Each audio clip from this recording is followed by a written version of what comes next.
आज जो अर्थसंकल्प सादर झाला त्यात नेमकं काय होतं त्या संदर्भातल्या टॉप 9 बातम्या। नोकरदारांसाठी सर्वात मोठी बातमी, 12 लाखांपर्यंतचं उत्पन्न आता करमुक्त। अर्थमंत्री निर्मला सीतारामन यांच्या घोषणेनं मध्यमवर्गीयांना दिलासा, सरकारला 1 लाख कोटींचा तोटा होणार। नव्या कर रचनेचे मध्यमवर्गीय नोकरवर्ग तरुणांना मोठा फायदा होणार। युवांसाठी वेगवेगळे मिशन, स्वप्नांना भरारी देण्याचा प्रयत्न। मुख्यमंत्री देवेंद्र फडणवीसांकडून अर्थमंत्री निर्मला सीतारामन यांचे आभार। मध्यम वर्गाकरता एक ड्रीम बजेट त्यांनी दिलेलं आहे। मध्यमवर्गीयांना, नोकरदारांना, नवतरुणांना या ठिकाणी होणार आहे। मोबाईलचे पार्ट, इलेक्ट्रिक वाहनं, टीव्हीचे पार्ट स्वस्त होणार। इलेक्ट्रिक वाहन उद्योगांमधील लिथियमच्या उत्पादनाच्या खर्चात कपात होणार। यासह कॅन्सरची औषधही स्वस्त होणार। पुढील आठवड्यात संसदेत नवीन आयकर विधेयक धोरण येणार। नव्या आयकर विधेयकाचा टॅक्स स्लॅबशी संबंध नाही, अर्थमंत्री निर्मला सीतारामन यांच्याकडून स्पष्ट।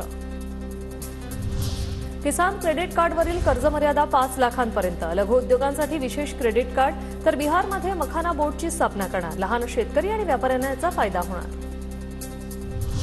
मार्च पहिल्या किंवा दुसऱ्या आठवड्यात राज्याचा अर्थसंकल्प। शेतकरी, सर्वसामान्य जनतेसह लाडक्या बहिणींचा विचार करूनच अर्थसंकल्प सादर करणार। उपमुख्यमंत्री अजित पवारांचं वक्तव्य।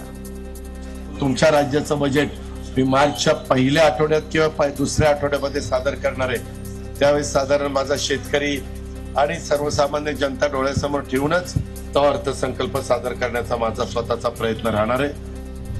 आजचा बजेट सर्व भारतीयांची स्वप्न पूर्ण करणारा, आत्मनिर्भर भारताच्या मोहिमेला बळ देणारा अर्थसंकल्प।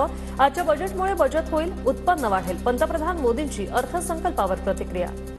बजट देश के नागरिकों की जेब कैसे भरेगी, देश के नागरिकों की बचत कैसे बढ़ेगी, इसकी एक बहुत मजबूत नींव रखता है। देशातील कृषी उद्योगाच्या विकासासाठी मोदी सरकार सकारात्मक। पंतप्रधान धनधान्य कृषी योजनेचा 1.7 कोटी शेतकऱ्यांना फायदा होणार। डाळींसाठी 6 वर्षाची आत्मनिर्भरता योजना लागू। योजनेअंतर्गत 100 जिल्ह्यावर लक्ष।